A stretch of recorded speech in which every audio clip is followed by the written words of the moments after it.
What's up, everybody? How you guys doing today?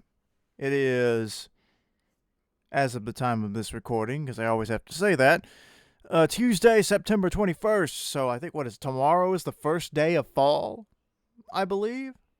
I might be wrong on that. Not sure. But we got a lot to talk about. So let's stop wasting time with me sitting here rambling in the intro about the weather. Welcome to Brad's Bad Show About Games. My name is Brad, and I am not appropriate for viewers under the age of 18. At least according to YouTube's age restriction mode. Or age restriction feature. If I could say that word. I'll get to that in a little bit. It's not so bad. But anyway. As usual, Fortnite talk. Apparently a new Venom skin is on the way that's supposed to look more like the live-action movie Venom. And it's supposed to go along with the Carnage skin that is in the game already, in the Battle Pass. Now, I have mixed feelings on this because I already have the comic Venom skin, and I don't really see how much different the two could be. But I haven't seen the live-action Venom movie. Not planning to see the second one with Carnage in it either. Like, I just have very little interest in the Marvel Cinematic Universe and just don't care that much. But I will say, though, that the rumor is that this new Venom skin will allow you to swap between playing as Eddie Brock and then as the taken over version of him where he and the symbiote are Venom. And so that's an interesting idea, and I wonder if it's going to be like a completely human form. Is it going to be like we've seen in the past where his body is possessed and like the symbiote reveals his head so that Eddie can talk for himself? How is this what is this going to look like? And then is it going to be one of those things where it's fully Eddie and then you do a built-in emote and then the symbiote overtakes him and now he's Venom? Like, it'll be interesting to see how that works. Apparently he's going to also come with a glider, and like that was one of the things that was missing from the comic Venom. Like, I think the comic book Venom is a really cool looking skin. I have that one. It also comes with like a monstrous form, like it's Maximum Venom or something like that, where he looks even more like vicious. So I just don't know how different this one's going to look to make me want to buy it. I probably won't buy it, personally. But it probably is going to turn out to be a really cool skin. To go along with this, in-game right now, after about a minute or so of being on the island, the Venom and Carnage symbiotes will spawn on the island. You can go pick them up, and you will have them as a back bling. You can run faster. You can use it as an attack. It's basically both versions. It's basically the same weapon, I think. I don't think there's any real difference between the two symbiotes, except one is black and one is red for Venom and Carnage. But I think it's supposed to be almost the exact same thing as Venom's attack from the Marvel season, from season 4. When Galactus was coming. So again, it's interesting. At least it adds some, it adds something to the game, and that seems to be something that they want to do, is to keep the game changing so that it doesn't stay the same for very long. Like, we've already funded the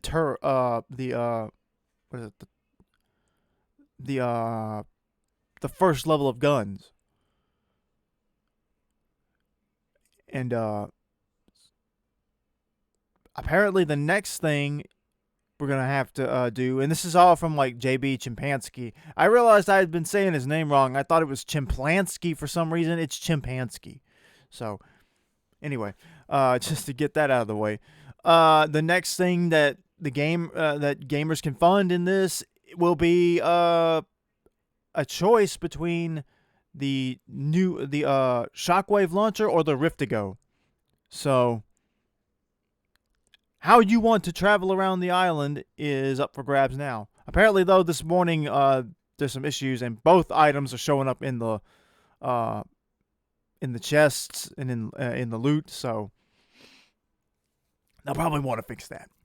But anyway, we're getting a new Venom skin. Something else that was pretty cool that apparently they took down was a Midas short explaining the origin of the Burning Wolf and how Midas came to recruit him. And this is the first time we've actually heard Midas speak. It was pretty cool. But I really am interested in what this is going to lead to, because they're putting a lot of focus in this, first Shadows thing. And I don't want to get my hopes up, because I keep feeling like Midas has got to be relevant to this somehow. I feel like he's got to come back in full to the story, because gold has been prevalent pretty much from the time that he was here.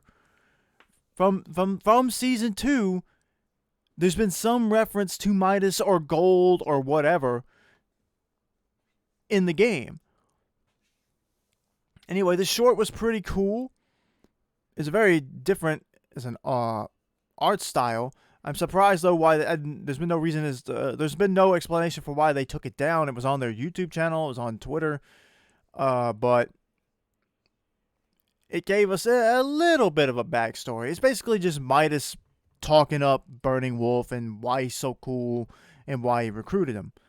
But it's nothing super deep. But the fact that they're doing these and they want to put attention on them, especially because Burning Wolf's already been in the game for 3 weeks now, I guess better late than never.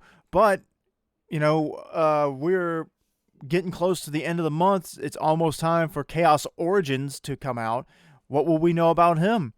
I mean, this is an evolved character from one that's already been in the game, even longer than Midas has. Chaos Agents was in the game in the first season. This is supposed to be, I believe, his ultimate form. This is him at his strongest.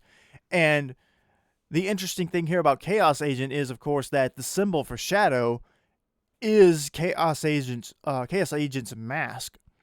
So, what will his story be? How did Midas come to meet Chaos Agents? And again, I just want this to all mean something in the story. Season 10 should be the end of this chapter. Is that where we're heading? Are we going to see all of this tie back in together? Like, we keep hearing teases that Midas may not be really dead, but that the Midas that we saw get killed in season 3 wasn't actually the real true Midas. Like the theory going around that Midas escaped the loop. Well, where is he? Midas is tied to the I.O. Because there's a picture of Sloane and it looks like Midas is in the crowd. So where is all this leading? Are these characters actually going to come back, or is this just side content to, is this like a red herring kind of thing? Or is it just purely extra content for us to sit here and theorize over? But anyway, either way, it's cool. I'm really into this storyline. If it doesn't lead into the main story, then I guess that's fine. I wish it would, though, because it seems like they put effort on these things, and I don't want it to end up like the Vi skin, the V skin, the last of the Fox clans. I don't want to see that happen again, where they had that character hack their Twitter page and leave all these, life or death situation tweets, like they're coming for us, and then it ended up not really meaning anything. I suppose they could always come back to that, but, we thought that was going to play into the next season's storyline, and it really didn't. At least not that we've seen. But anyway, that's all the Fortnite talk I've got for today. But there's apparently talks of other things happening elsewhere in the Disney and Capcom realm. Because guess what? There's talks of Marvel vs. Capcom 2 coming back. Specifically, I think this came from Digital Eclipse. The talks are happening. Now, that may not mean anything. It may not progress any further than talks. But apparently, the people at Capcom who could make this happen, and the people at Disney who could make this happen, and Marvel, they know about the free MVC2 movement hashtag campaign. It's not. I don't really like to call it a movement. It's just it's a campaign. They know about it. They're aware of it. They realize that it's a very popular thing, and the people who could make it happen are apparently talking. So the real question is, can they make it happen? I said this before. I would like to see them I would like to see somebody who is keeping up with this campaign to reach out to Arcade 1UP and talk to them, because they have a Marvel vs. Capcom cabinet out right now, or I'm not sure if it's out now yet or not. I think the X-Men vs. Street Fighter one is, but that is still, that they have licensed this franchise, or this line of game. They've got Disney, Marvel, and Capcom together to release these arcade cabinets. So it's doable to bring these games back. The question is, can they get them on consoles? Or are they only going to limit these to these big arcade cabinets that, are... there's some casual appeal to these, but I also feel like there's such a novelty. Because yes, I mean, you're mostly paying for the size. You're paying for the presentation. That's what you're paying for. You're not paying for the game. As cool as these games are, if they were to do one for Donkey Kong, if they could get Nintendo on board to do a Donkey Kong cabinet, you'd be paying $200 to $300 for Donkey Kong. No. You're not paying for the worth of the game. You're paying to have this big cabinet sit in your living room or your dining room or den or whatever it is. But my question is it possible? Do I think it's possible for them to bring this back? It should be. If they can release a MVC1 cabinet, they should be able to bring this game back, even if it's in some limited capacity. But at least we know that the people who can make it happen or could make it happen are trying, or are at least interested in making it happen. So that's at least some sign of positivity there.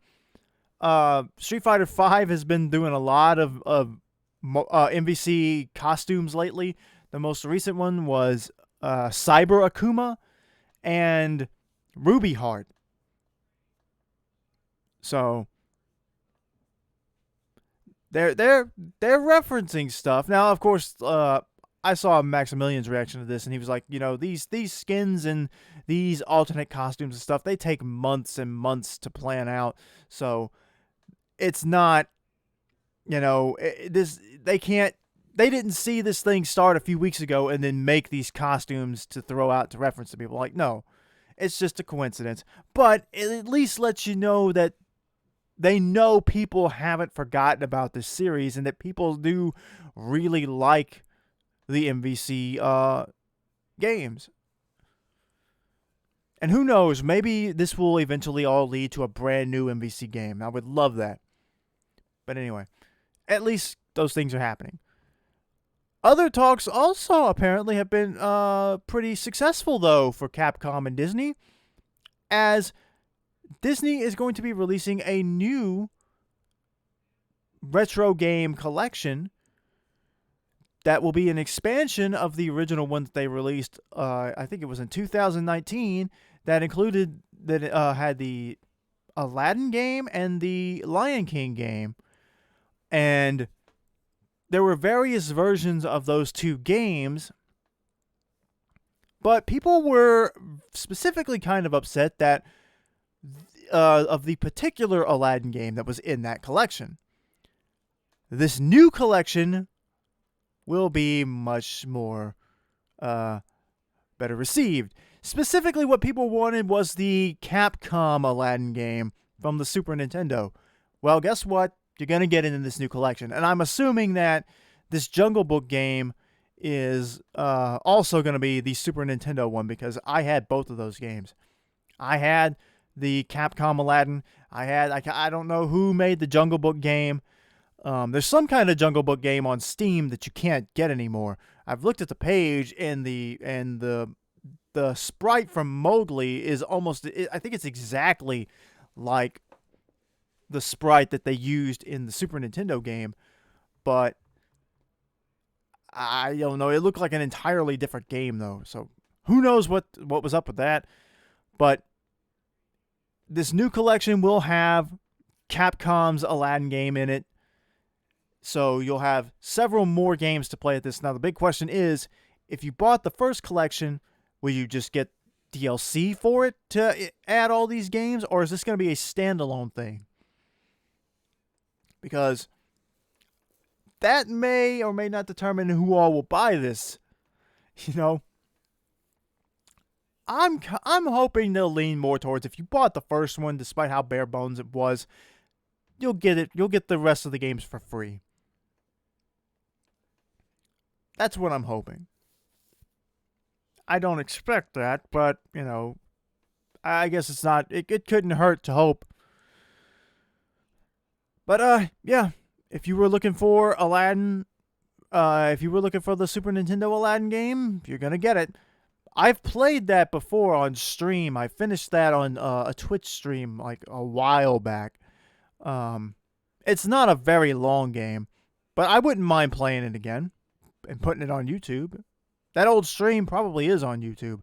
But anyway. Some more positivity. Twitch apparently is in talks with what's the company? Or the organization. Let me look it up.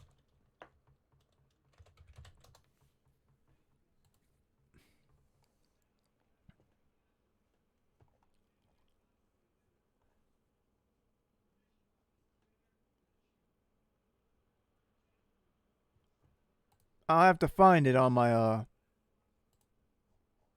Twitter. But apparently Twitch has reached out to the parties necessary to fix it to where you will not necessarily have to worry about having or having your streams. Hold on, I'm looking.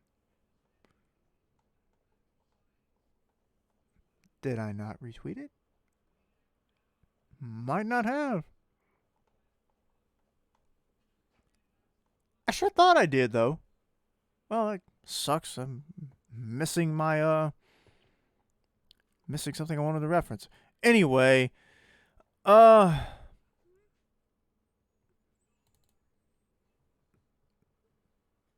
basically, they're trying to keep it to where they're trying to fix it to where you won't have your streams taken down for DMCA violations.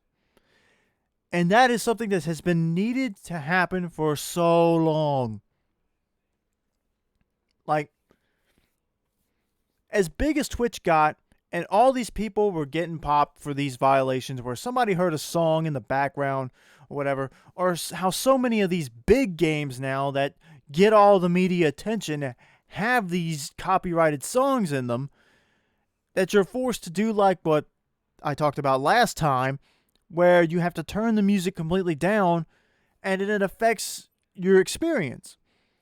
A scene that's dedicated entirely to the fact that the characters in the game are listening to a particular song and are reacting to that song, but you have to mute the song while you play on Twitch so that your stream doesn't get taken down by the record label or whoever owns the rights to the song. Like, that's crazy that it's taken so long for them to do anything about it. I wish I could find the article about it. But but it's been something I've talked about before. This is something they need to do. Either work out a deal to Work out a deal so that people who are streaming their video game and it's got this copyrighted music in it, it won't take them down. Like this, the gaming has become too big. And it was either this or the standard for making video games would have to shift to original music only or primarily. Because if you don't do that, then think of how many people are going to avoid your game, playing your game on Twitch, because they don't want to lose their channel.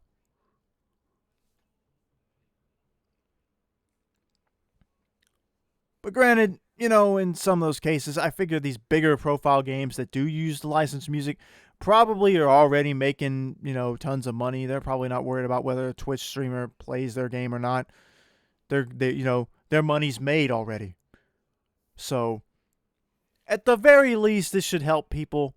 If it happens, if it works, I hope it'll allow people to stop worrying so much about their stuff. And it's rare, as I'm later on in the show, I'm going to dunk on YouTube, but at least with YouTube, with the way they handle it on YouTube, if you use a song you don't own the rights to, they just go ahead and credit it and give, they go ahead and credit it to the music creator or the label automatically. So you could still make your stuff and it doesn't automatically count against you. You may not be able to make money off of it, which is a different issue, but you're at least allowed to still use it as long as, and the creator can still take credit for using their work. Probably not a perfect system, but it at least, prevents you from having your entire channel deleted just because you wanted to make a funny music video from about a game you like. But I would argue though that it would probably if streamers can still make money off of their streams, that will put it ahead of YouTube then. Because from the way it was, it seemed like if a song shows up in your Twitch stream, channel gone. At least YouTube won't do that to you, or shouldn't. Now though, if Twitch, if the music in your video is licensed, but Twitch's new deal allows you to still, make money, then that will put it ahead of YouTube. But anyway, but that could be some potentially good news. Now here's something, a new game announcement that just came out that confuses me, and that is for Pokemon Trading Card Game Live. It is an online way to play the trading card game. And I think it's supposed to be accurate to how the game is actually played. Now, my question here is that what does that make of Pokemon TCG Online, which already exists? I've played it a little bit. I've recorded footage for it a long time ago, and it just never got it online. And now I don't know if I should just, not even bother with the old game now and wait for this one to come out. Because I actually do like the way that it's set up. This TCG Live here very much reminds me of what they're going to do with Yu-Gi-Oh! Master Duel or whatever it's called. The layout is very similar. And I get the same feel from this that I got from that. And that it looks really cool and interesting. I just don't get why. What is the difference? Maybe if I understood the difference, maybe then that would, maybe that would help me understand why these two things exist separately. Are they going to shut down the old one and then let this one become the new one? Who knows? But I am interested in it. The one thing, though, that I saw, if I read it right, trading will not be a thing you can do in this game. So it's the trading card game, but you can't trade. That's funny. But, whatever. But yeah, if it plays pretty good, if it's free to play, I don't know if it is or not, this could be something fun to do. I might have to go ahead and try to upload those online clips just so I don't, waste them they don't get too old and become obsolete and I can't play that game anymore. But maybe the two games will exist side by side. Who knows? More new games or a new addition. Deltarune Ch.2 is out now. This is several days past this. I saw a lot of people were very excited about this. This kind of got dropped out of the blue, if I'm not mistaken. I have not played Deltarune. I haven't played Undertale either, so got to get on that. But Chapter 1 and Chapter 2 are free. I don't think Chapters 3 through 5 will be, though. But, you know, I'm always a big fan of, like, any chance to play a game for free.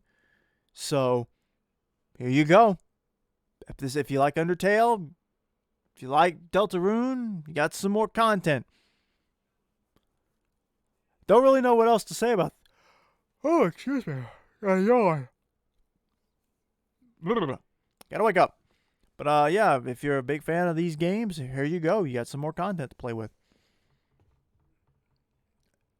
Speaking of more content, segues are rolling today. Nickelodeon All-Star Brawl has confirmed that it will have DLC. And that is really cool to me. Now, it was a little bit confusing to see, like, remember the initial roster number that they were putting out there with the first, where they first had started teasing the rest of the full roster. It had made room for 8 additional fighters, which would have brought the total number from the revealed characters up to 22. Well, they're saying now that at launch, the game will have 20 playable characters, with 2 being added afterwards. So my guess is that they just couldn't finish these 2 characters in time, or that these were just characters that were always going to be in the final game. My guess is they just time ran short. So the game will launch with 20, and 2 characters will be added, I guess, to fill out the base roster after launch. So I guess I can understand that to a point, because this is a game that has become high profile, and it clearly wasn't meant to be. This was not supposed to have the level of hype that it has, but people really embrace this game. But the great thing about the recent interview, though, is like I said, DLC is happening. How much that will be, who knows? But supposedly Nickelodeon has been all on board with their ideas and what they want to do. So my hope is that the favorite characters who don't make it in will have their shot in the DLC. And my hope for this is that this game has so much hype that if they make enough money, they could just keep adding characters. I said that I see no reason why they can't do a roster of 35 to 40 characters at most. Now, some people are saying, like, 20-something characters is okay. This is their first going. I'm like, okay, yeah, sure. But the problem is that Melee was the second game in the series, and it had 26 playable characters in it. And that was 20 years ago. Like, the roster size was limited back then, partially due to hardware limitations. This game doesn't have that excuse. And Nickelodeon has a massive library of characters they can add. So, their first outing into this, no, you don't need 100 characters. You don't need 80 like Smash has. 30-something, 35 seems like a roundabout fair number. If they really wanted to push, I think they could do 40. But like 35 seems reasonable to me, as a final roster for this first game. I mean, because these aren't amateurs. Like, these are people who have already made, like, Slap City was pretty popular, if I'm not mistaken. So these are people who know what a platform fighter should be, and they're taking notes, of course, from Smash Brothers, and they understand the people likening this to that. And so they get it. They know what people want, and they know what they want, and they know that they want to try to give something. They want to try to make something that will satisfy competitive gamers, fighting game people, casual fans, and also hardcore fans, and people that really like Super Smash Brothers. So they're trying to mix all that in, but they apparently are very confident in their abilities, and Nickelodeon apparently is very confident in what they've been doing too. So, like I said, I hope this game has a long life, but I'm glad that we know now that DLC is confirmed. They had to do it. They had to do it after the reaction they got. It's just smart business. Now, will it be free DLC or not? I don't know. I'm leaning towards it not being, because that will get them money. If the base game is really, really fun, then they're gonna charge money for these extra characters, and you can't blame them for that, because that's where that will keep the game funded. And that if everybody has to pay $2, $3, $4, $5 to play as Jenny XJ9, in the DLC, that might lead to Kappa Mikey in the future. But yeah, like, they've also said that they really want to try to go crazy with some of the characters they picked. Like Nigel Thornberry was one that they really wanted because he's unexpected. And of course, he's a meme character. So I'm glad that they also understand the humor in a game like this. Very, very fun. They brought up that Ren and Stimpy playing as a singular character frees up space for another character, so that both Ren and Stimpy get in the game, but then it also makes room for one other person. So good. They had the same idea with it that I did. It frees up a space. That's why you would do that. But at least it makes the character interesting. But SpongeBob's not done with his announcements. We're getting a new SpongeBob game, The Cosmic Shake, and I have to say that the trailer for this game impressed me. It is hilarious. It's largely just iconic moments and memes from the show. Like, it opens up with Sweet Victory, almost recreating that scene where Plankton's playing on the little piano, and SpongeBob cuts in with his suit, and he starts singing the song, "The Winner Takes All," and it plays through the whole song, and you're just taken back through different moments from the SpongeBob cartoon.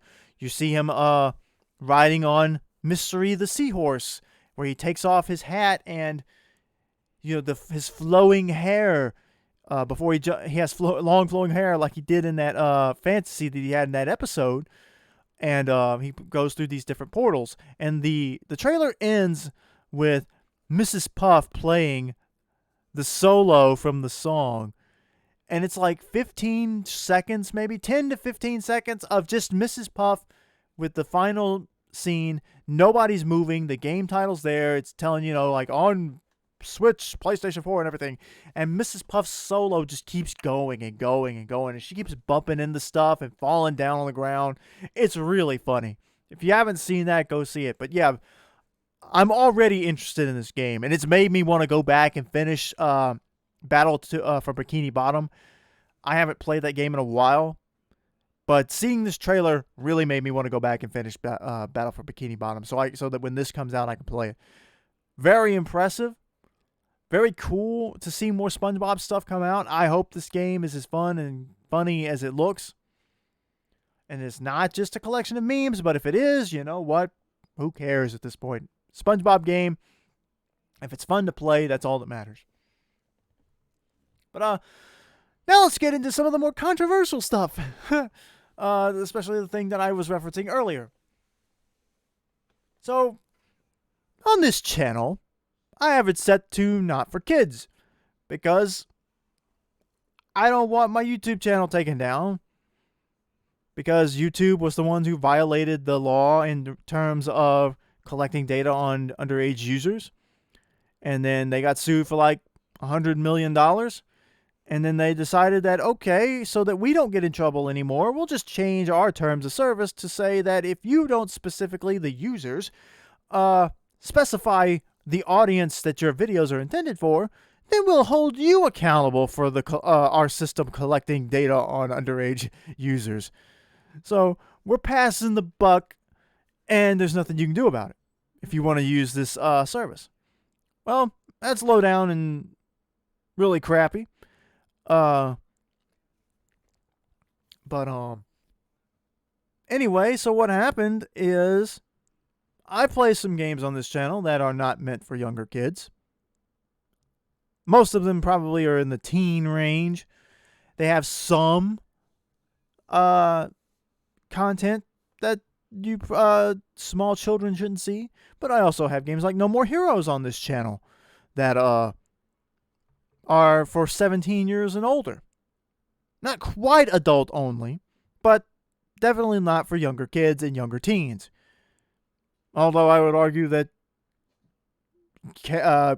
kids and teens have been playing mature rated games forever, and like Call of Duty is specifically known for having a very young fan base. But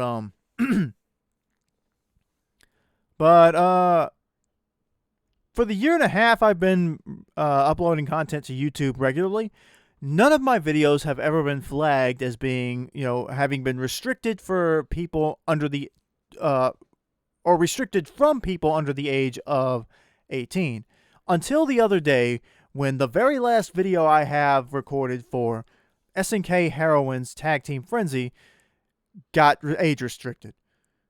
And at first I was really mad, because even though my channel isn't for kids, I don't really have anything on it that's really, really bad. I know this is like a fan service game, and that a lot of the characters in there are scantily clad, but it's a teen-rated game. You can be 13 years old and go buy this game filled with women in bikinis at a GameStop or a Walmart if they've got it. So how did this get restricted? And all I could figure is that at the end of the last video, I take the gold I had won from the 2 playthroughs I've done on this channel, went into the characters item shop to buy their retro outfits, and was just kind of looking at them all. I didn't even go into the mode. I didn't even go to the part of that area where you can pose the characters. You could put these characters into some suggestive poses. I was mostly at least I don't think I did. But anyway, I just thought it was amusing that a teen-rated game got excuse me, got the age restriction on it. I thought about challenging it out of principle, because I'm like, it's a teen-rated game. Everything in this game has been looked at and viewed as appropriate for people 13 years of age and older. So I thought about doing that, but then I looked through my YouTube viewer analytics page, and according to YouTube, according to this data, 0% of people who watch my channel are under the age of 18. Now, I don't know how accurate that is. I'm taking YouTube's word for it. It's their system. So even though my video got restricted, nobody who watches my channel would have been kept from it, unless you just weren't signed in. So, I haven't lost an audience from this, which is why I'm mostly amused by it. But, I already have, but the thing is this was the last of 6 videos. I have 6 SNK Heroines videos, split 3 and 3 for 2 different playthroughs, where one I played as Yuri and Terry, and then the other one I played as Leona and Mai. And it was the last Leona and Mai video that got flagged. The others didn't. None of my No More Heroes videos have been age restricted, and they have decapitations, they have profanity. I mean, there's some suggestiveness. I mean, there's some sexual innuendo and stuff in those games. So it just is it just makes me laugh a little bit that one video is the only video on my channel that has age restriction on it, is because I was in the costume shop section. Boy, that's something, man.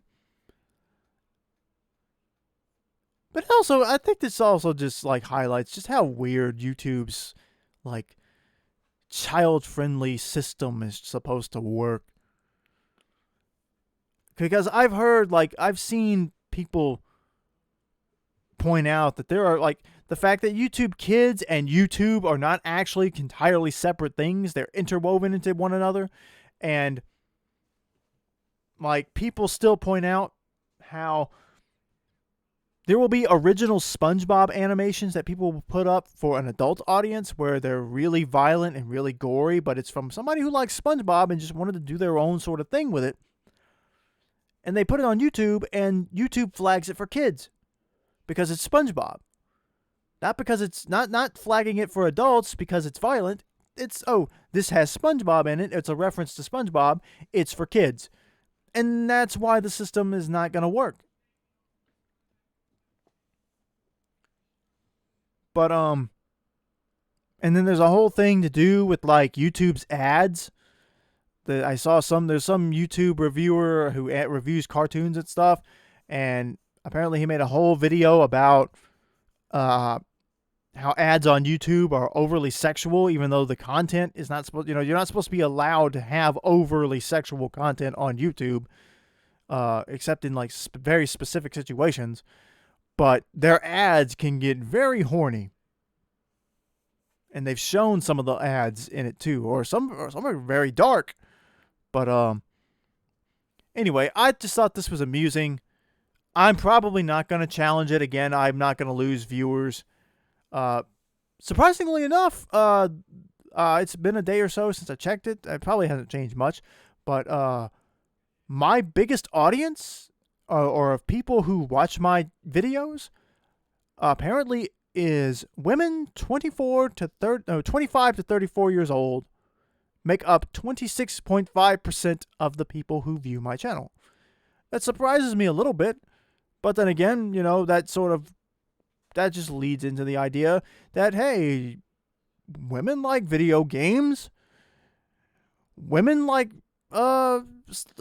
games like No More Heroes and Killer Instinct too. Like, people are free to like whatever they want to like.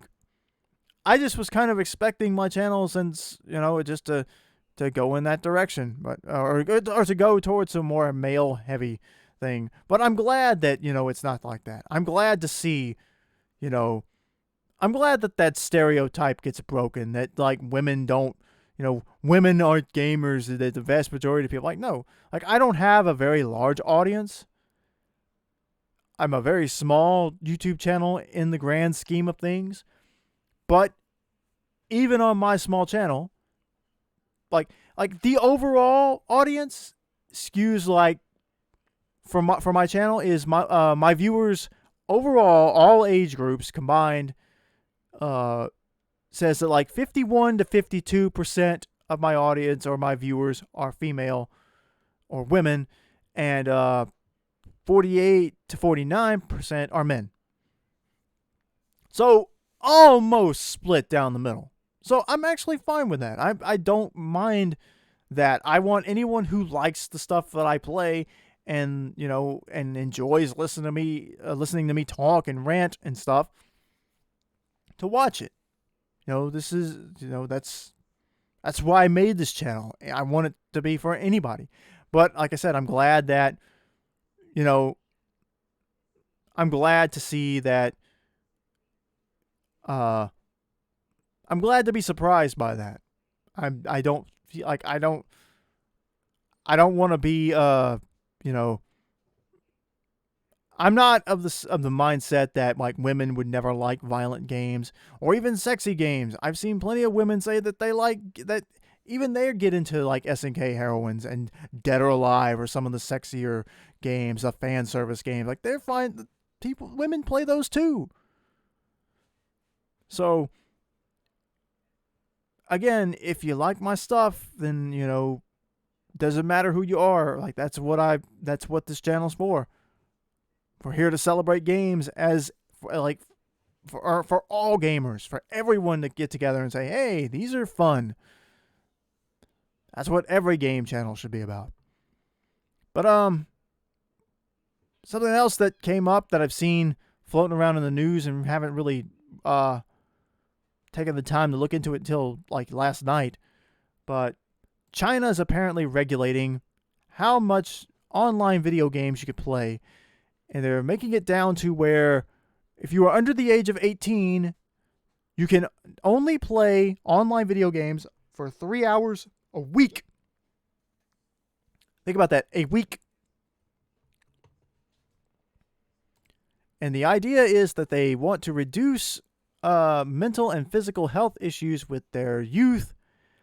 And kids are spending way too much time online in these gacha games or whatever it is.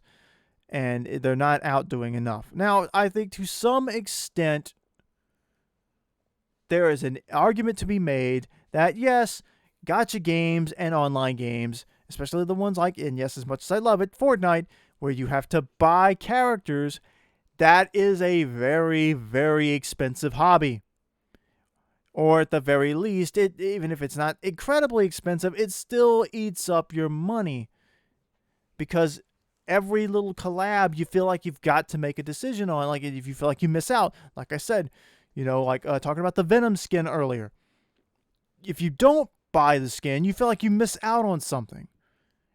And so you're put under the pressure to buy into these free games, to pay for extra content, even if it's just skins in most cases.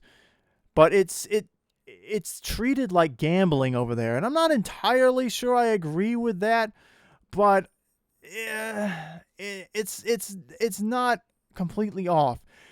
The thing I don't like, though, is the fact that now there's like the way that they're going to enforce this. They apparently also have like facial recognition technology so that if the computer sees your face or whatever, or camera sees your face while you're playing a video game,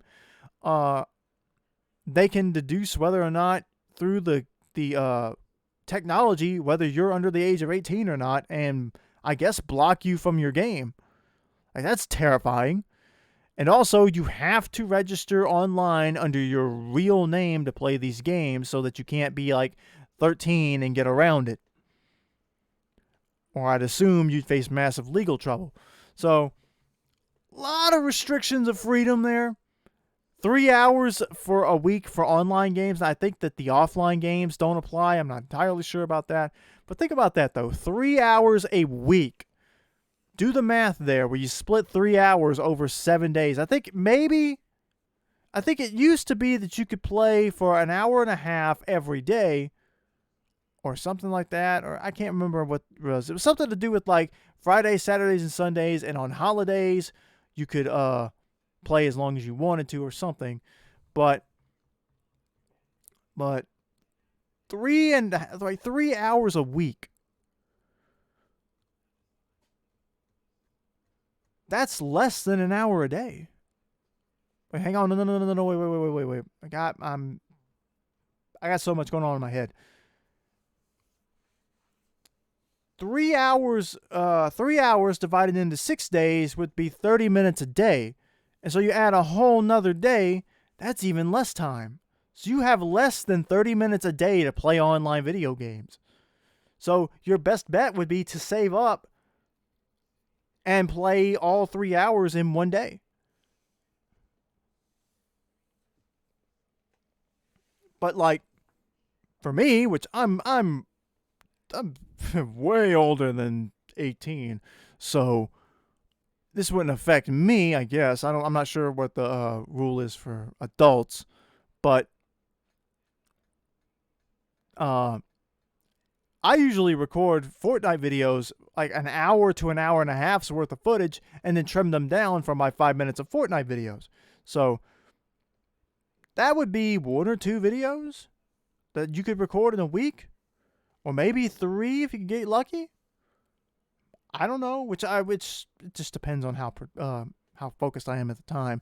But like, if you go over that time limit, you're out.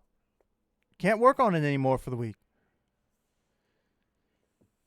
But anyway, apparently, like, the big game devs over there, like Tencent and all those guys, are saying like they don't expect this to hurt them much. They expect it to go down some, but there were already previous restrictions on kids playing in China that, and they cited that kids aren't primarily the ones spending money online. Some of them are, but mostly it's the adults. And like, like kids aren't going to be spending money online anyway. It's the adults who'd have to spend it for them in most cases. Now, I'm sure there are cases where kids will take their parents' credit card information and then go buy something without their knowledge, which is wrong. Don't do that. But it just seems like too much when the big answer should be like, if a parent is concerned with their kids, and the bigger concern is like video game addiction.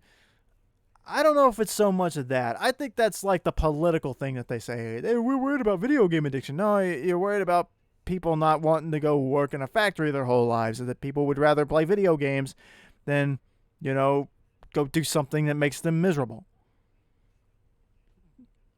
I mean, if people aren't hurting each other, leave them alone. If somebody wants to play a video game, let them play a video game. If somebody wants to read a book or watch TV, let them read a book or watch TV. But it also gets into other things, like they're worried about like that might instill poor morals in people, or they're worried about it instilling poor morals in kids. And one of the things that they cited was the portrayal of effeminate men. And that tells you tells you the bigger part of the story there. Like they're worried about games pushing the wrong morals on kids. So like oh, kids, like, we don't want our kids to be gay, or maybe not even necessarily be gay, but be somewhat girly or effeminate. We don't want to have we don't want girly men. We don't want that in our video games. Apparently that's one of, they censored a character that was supposed to be more effeminate in like League of Legends or something like that. They even gave him completely different artwork. And like they do this stuff like even this is a little bit more silly, but like Fortnite skins that have skulls on them, those are removed. The skulls are taken off of the characters and edited for the Chinese releases. They don't want kids seeing anything. But just like, it's ridiculous, and as silly as it always is to point this out, I feel like I have to point it out. Like, remember, like if like, it's just,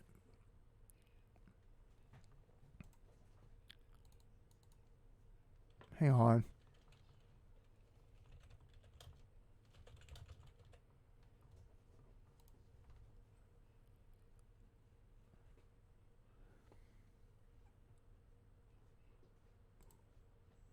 But like, yeah, like, it's silly, but Winnie the Pooh is banned in China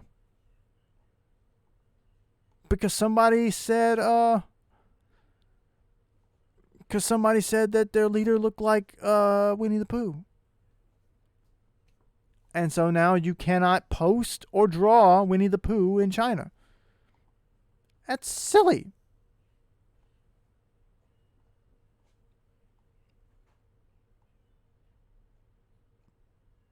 Like, running a country is not simple. I understand that. But you can't rule people with an iron fist, and you can't let them run wild. Like, there's got to be a balance between letting people have freedom to live their lives the way they want without saying there are no rules. But you gotta find that sweet spot. But also, I pretty much believe that the government, if government needs to exist, if government is going to exist in that society, so that society can function in some sort of orderly fashion, so that people don't get taken advantage of, then the government should be there to help people as much as possible. But anyway, I just,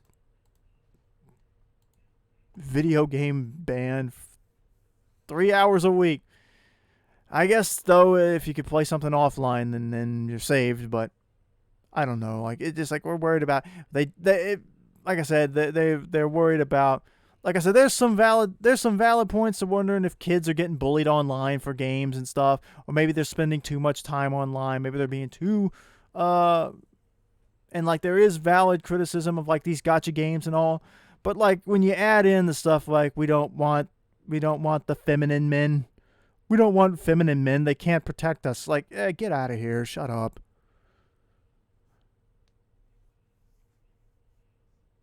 It's all about like we're the government. We're going to teach you about our what morals you should and shouldn't have. I'm like, okay, because if there's anybody who knows what your best morality is, it's the government.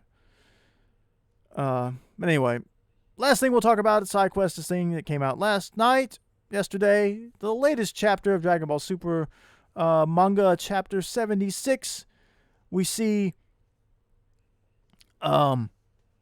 Vegeta in his new Ultra Ego form getting beaten around by Granola to the point that he passes out. Goku jumps in, makes the save. Vegeta doesn't want him to, though, but Granola has beaten him up too much. Goku has to step in for a little while. We see Goku has learned how Granola is able to... we see that Goku has figured out how Granola's ability works and that he targets his opponent's vitals. So Goku is able to utilize Ultra Instinct in just enough of a capacity to where he can't avoid Granola's attacks because Granola's just too fast, but he's able to shift himself or his vitals out of the way of the brunt of the damage. It still hurts him, but he doesn't lose consciousness right away. So he can't avoid the damage, but he can avoid being knocked out and avoid the worst of it so that he can keep fighting. Granola, of course, is like, oh, that's kind of impressive, but I'm still stronger than you, so, it's this move of yours is impressive, but it's purely defensive. You still can't hurt me, which means you can't beat me. And Goku's like, yeah, you know what, you got a point. Then at one point, Goku actually fakes getting knocked out to get a sneak attack on him, which is smart. Like, when Goku fights strategically, it's always fun because, it proves that as goofy as he is, he does know his fighting. He knows how to strategize. He knows what he's doing. But Vegeta jumps back in. He's like, I'm finishing this. I want to do it by myself. Now, some people pointed out that... Now, here's where the interesting part of the story gets, is that Goku calls him out. He's like...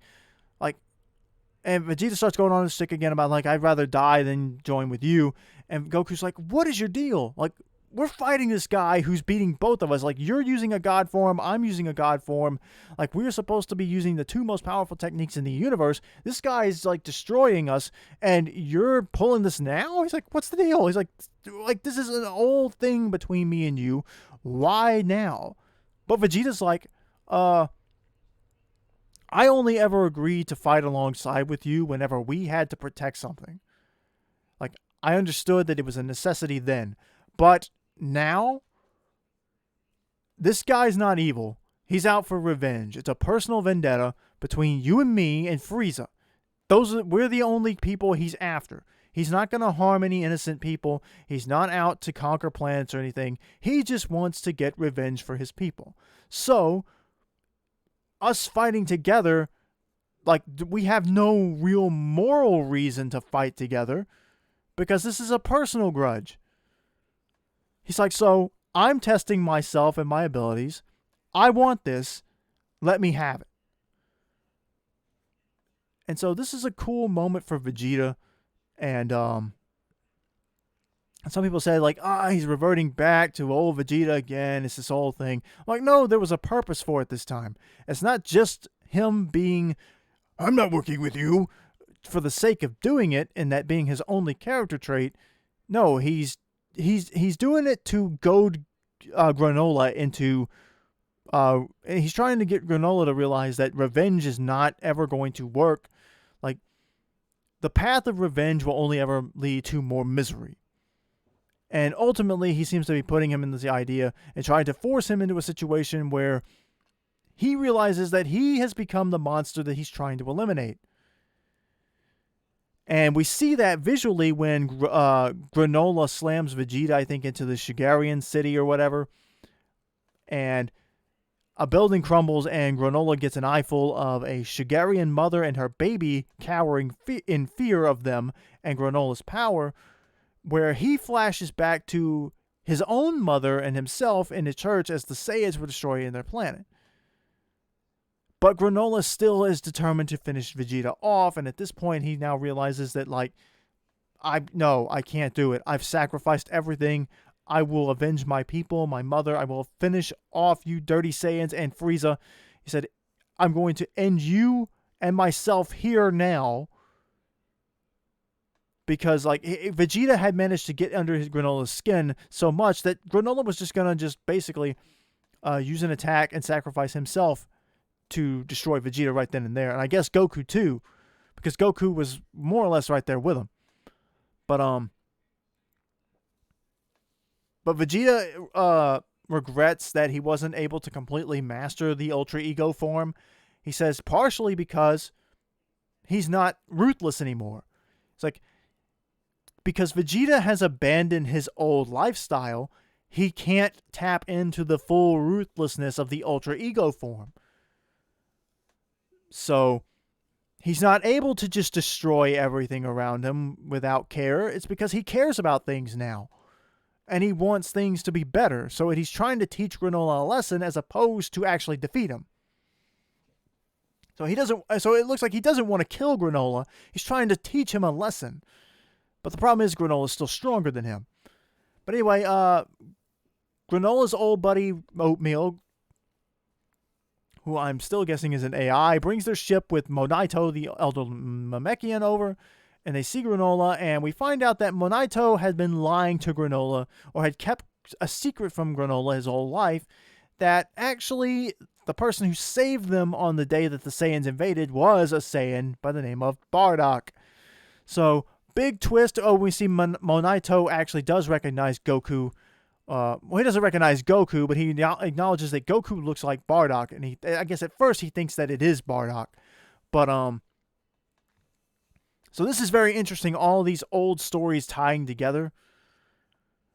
But now I'm very curious. And Goku has stopped. Goku manages to get Granola to disrupt his attack so that they can listen to Monaito. Now the question is, will Monaito's story about how Bardock saved them change him? Will he realize that he was wrong? Or will he just reject Monaito and decide to fight Goku and Vegeta anyway? And what would the Heaters do? The Heaters didn't appear in this chapter. So, we know the Heaters are gathering the Dragon Balls. They have a wish they want to make. But my question is this. What will happen? Could we potentially see Granola tell Monaito that he thinks he's lying? That Granola will cast aside his friend? Will Granola kill Monaito thinking that he's trying to protect the Saiyans? And keep him from getting this retribution against Goku and the like. You know, what will happen there? I'm still waiting for either Broly or Frieza to show up in this arc, and maybe they won't. That could be a possibility, too. I'm starting to really think it. But, unless this is going to be a really long arc. But anyway, I thought it was a really good chapter. I like that Goku pointed out that, I like that Goku was showing his intelligence in fighting. I like that Goku pointed out to Vegeta that he was bringing up an old grudge.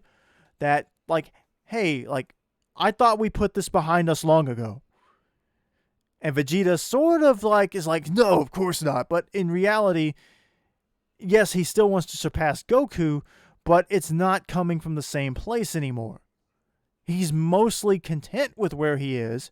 He's just pushing himself further for his own sake, mostly.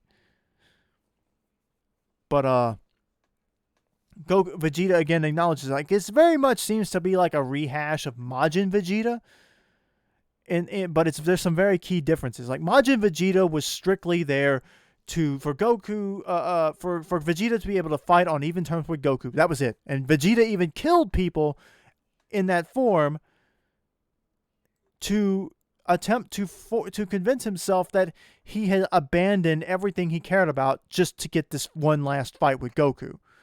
But we find out later, and Goku again calls him out on it in that arc, that he was making it up. That he hadn't really cast himself out. He did still care about Bulma and Vegeta. Bulma and Trunks. And that he was lying. And, of course, Goku was right. Vegeta was lying. He did get the power, but he was able to resist Babidi's influence, so he was still himself. He was still this, with his body possessed. He still cared about Trunks and even hugged him before the big sacrifice. So this is sort of like that, but not quite the same, because the whole Ultra Ego form and using it was meant to get Granola to...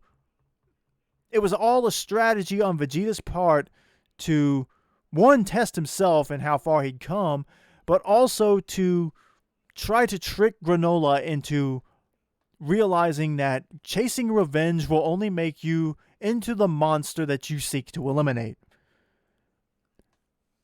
And that was a nice twist there. I really liked that, especially given that Vegeta's whole thing is that it makes him look way more primal with the lack of eyebrows and everything. And he even bites Granola's arm at one point to prove that he's like just this, to basically try to act as savage as possible, but it just doesn't work because Vegeta has cast that old form of that old self. His old self is gone.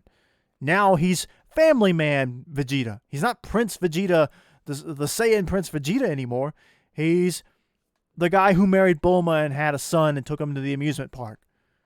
So it's a nice twist there that the reason that Vegeta cannot probably ever fully...